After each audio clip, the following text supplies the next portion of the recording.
Remember the Honduran CARAVAN? It's been out of the news because of the fake pipe bomb hoax, which is obviously a false flag, plus the synagogue shooting in Pittsburgh, which was a real event, real violence uh, that was motivated by things that we'll get into later. But the Honduran CARAVAN was stripped out of the headlines on purpose because it's working against the Democrats who are trying to, of course, win control of the House of Representatives in the upcoming midterm elections. But President Trump has now issued, well, actually more than just issued the order. The Pentagon is in the process of deploying 5,000 troops, according to media reports, to the border. 5,000 troops. So kind of quietly under the radar, because the media hasn't made a huge deal of this yet. The stories are out there, but it's not exploding in the headlines.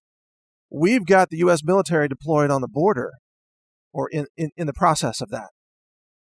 And this is, by the way, this is the proper deployment of the military. It's the role of the military to defend your borders against foreign invasions. And this caravan can only be described as a foreign invasion, even if you, like me, have compassion for people. We want to help people. We feel sorry for people who have difficult circumstances in their home countries. And yet, America can't accept every person in every country in the world who wants to leave their horrible local conditions.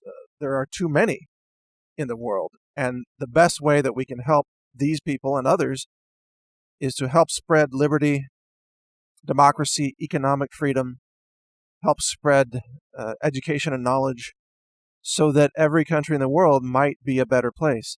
That's actually the correct answer in all of this, not to just let 15,000 people invade the United States of America. We have a system for immigration. And as a nation, we have the right to determine who enters our country and who doesn't. And we have a largely merit-based system. So we get to decide who comes in, and we should attract those who are most qualified. And yet, what we're seeing now, Fox News reported that there's at least one convicted murderer who has joined the caravan because he knows that he's got a chance of getting into the United States as part of the refugee caravan. So a lot of violent criminals, you could imagine, will be joining this caravan or have already joined it because they think they're going to get political asylum and be able to enter the United States. Well, guess what? We've got too many violent criminals already in the United States, and many of them are illegal aliens, by the way, and some of them have been given sanctuary protection status, which allows them to continue carrying out crimes of violence against American citizens. We've had a shooting of an American woman. She was killed by an illegal alien in San Francisco, and that illegal was granted essential immunity by the courts and by the sanctuary city status, and that person got off. No punishment for shooting an American woman. And that's just one of many. There are hundreds of documented cases of illegals coming into the country, committing murder or dealing drugs or human trafficking or weapons violations, all kinds of law violations and posing a threat to the safety of society. If we start allowing America to be invaded by hordes of tens of thousands of foreign nationals, many of whom may have a criminal record, then we're going to lose our country. And most Americans agree with what I've just said on that. Most Americans want to protect our border. And that goes for Democrat Americans as well. And so the Honduran caravan, the images of that in the news, that was really working against the Democrats. So they had to change the narrative and switch something, change the conversation. And that's when you had the fake pipe bombs mailed. And of course, then wall-to-wall coverage of the fake pipe bombs, which the media lied about and said were real bombs. They weren't real bombs, they were fake bomb props. It was a false flag operation, kind of obvious.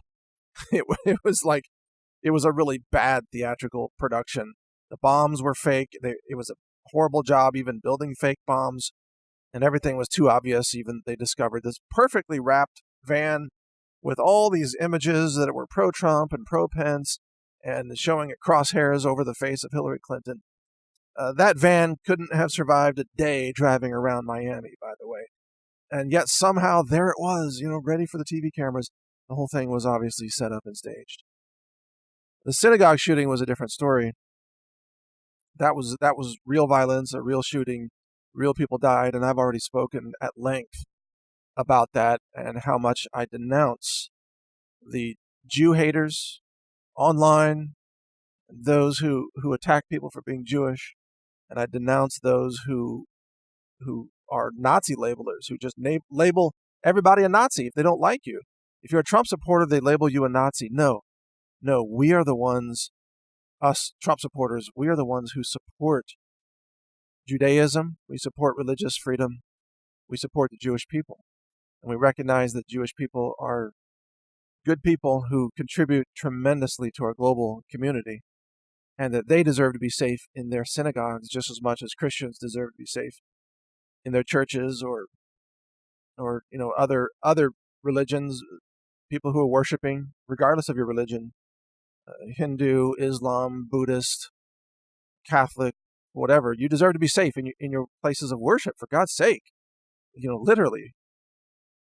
But anyway, I'm getting off topic. The point is that we have the right to defend our borders, and we should thank President Trump for protecting our borders and for deploying the military. And this is the proper role of the military. So the question I have is, what happens? How does this go down when you've got illegal aliens trying to break into the country, and you've got 5,000 military troops standing on the border saying, no, you can't come in? At what point does this turn to violence somehow? You can warn these illegals, don't come in, but then, the George Soros and liberal activists of the world will say, no, rush them, rush on in, rush the soldiers, get shot, because they want somebody to get shot so they can have it on camera. They can say, oh, look how mean America is. They shot these poor immigrants. Well, we don't want to shoot anybody, but we also are going to defend our territory and our nation.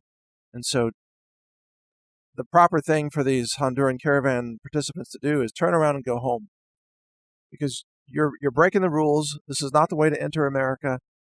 You're not honoring the immigration system.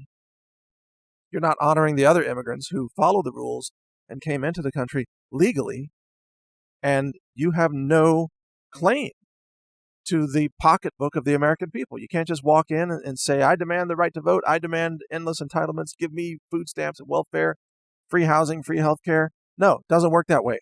Turn around and go home, or our soldiers will, one way or another, probably stop you. And that's the way it's got to be. That's how you defend your nation. Same way you defend your home. You got a front door, you lock the door. You get to tell people who gets to come in and who doesn't. And you can't just have 15,000 people show up at your front door and say, we demand to come into your house and clear out your fridge and eat your food and sleep in your bed and, everything else. No, you get to say no because it's your house. Same thing with America. We get to say no because it's our country, not the Hondurans. So follow more of this at my website, newstarget.com, or check out migrants.news. Thanks for listening. Learn more at healthrangerreport.com. Thank you for watching. If you want to support our mission, visit us at healthrangerstore.com for the world's largest selection of lab-verified superfood and nutritional products for healthy living. It's at healthrangerstore.com.